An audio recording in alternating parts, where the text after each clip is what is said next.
Hey guys, it's Bible Girl. It's really late Tuesday night, but I wanted to vlog when things were still fresh in my memory.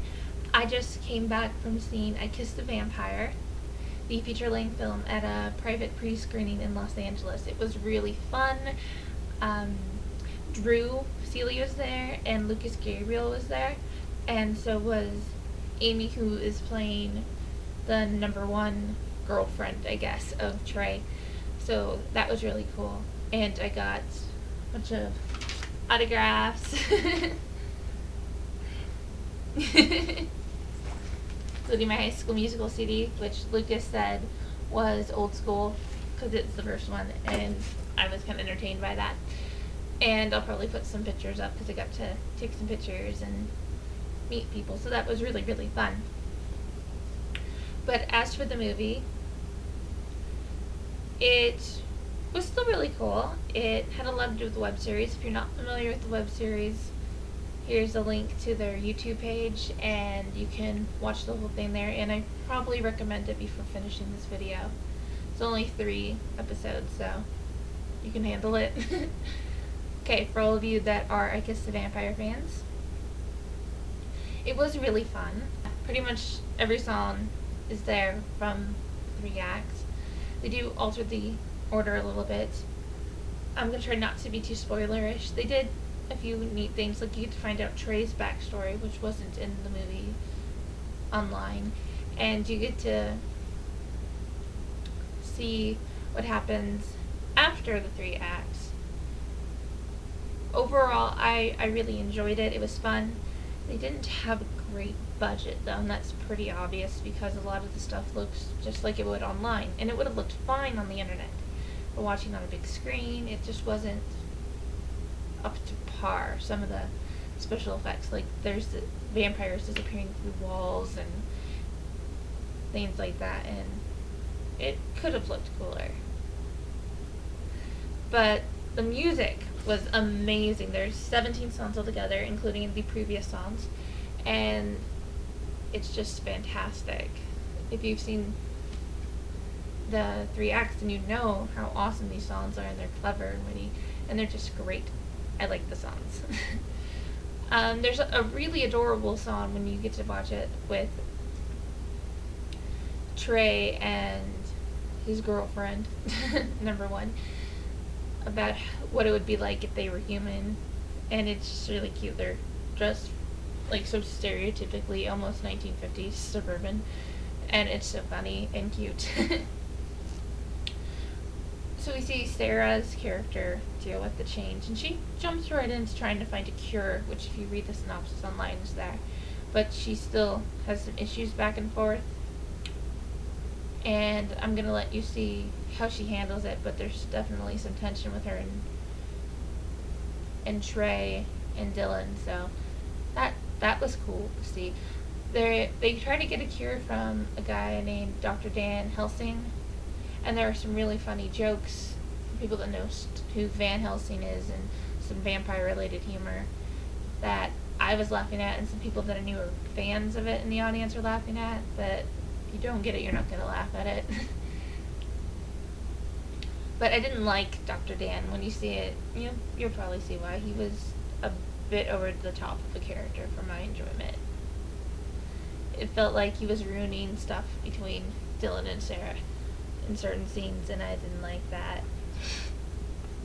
The story also kind of ends unresolved-ish and jumps into a song at the end, but that's a musical, and I'm cool with that because that's sometimes just how musicals work. But overall, I think you're gonna like it. I enjoyed watching it. You really see people come into their own character-wise. I meant to mention with the songs, there's this really awesome duet of Forbidden Planet in a reprise later with Trey singing part of it, so that's neat, and you get the opportunity to see all this stuff. And for you guys that want to know, I went to question and answers afterwards, and apparently Lucas and Drew are single. And the teeth used to bother them. It almost choked Amy. so that's no fun. And the blood, you'll see, there's like a really intense thing with blood at one point between Amy and Dre. And that apparently was really disgusting and not meant to be consumed. So I'm gonna post some pictures, and maybe when I'm a little more coherent, because I was on the road for a while coming home, I might put some more details or something. Or if you have questions about the I Kissed the Vampire movie, since I saw it and it's not released yet, comment in the doobly doo. Or PM me and subscribe so you can find out more. I love vampires, have since my childhood, and it's kind of fun because when you think about it, there's this huge obsession with vampires that have been around since antiquity, and it's like resurging now with Twilight and even Buffy before. But it's neat to think that humanity focuses on this concept that we want to live forever, and it's a seductive lifestyle, but I think that's just an inner human trait, because we were meant to live forever, and when the world wasn't screwed up back in Eden, that's how it was going to be, and so now we want any way to live forever, and that's probably where the concept came from, like this inner longing to live for eternity, at least the way we view vampires now. And even then, it's, you still get to live on even if it's gross and weird, which is how the really old stuff is. And you can live on now through Christ, because he went on the cross and he died for us. And if you have questions about that, comment and PM me too. Okay, I'm kind of tired and I have summer school in the morning.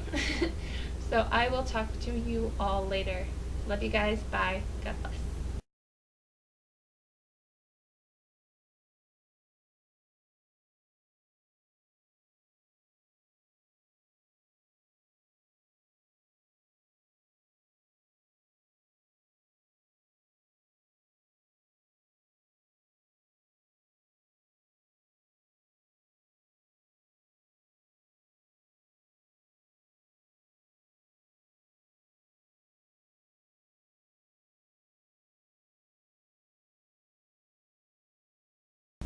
Good, you're still there. Real quick, there were a few other things I wanted to mention. They did alter Dylan's backstory about how he became a vampire. They took away the camping thing, which was kind of fun on the web thing, and made it a foreign exchange student that turned him into a vampire, or not even quite a vampire, because they're, I guess, him and Sarah aren't officially vampires fully yet in the story. And it was funny, so it worked out. But I kind of missed the little camp thing. But they do keep a lot of random little details, including lines like saying, "I don't want to catch her to catch anything like eternal damnation," and little things like the blood pills, and talking about how he needs to see his parapsychologist, and so he actually sees a parapsychologist in the movie, and the dentist is there. So it's just kind of fun to see that they did put a lot of details in that people cared about from the web series. And so if you like the web series, I think you're really going to enjoy the movie, even though I did say kind of low budget. But with the money they had, they did put on a really cool, awesome actual musical, not a variety show disguised as a musical.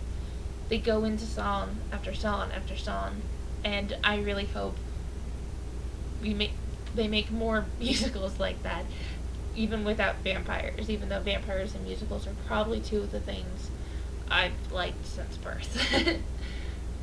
Okay, bye for real this time.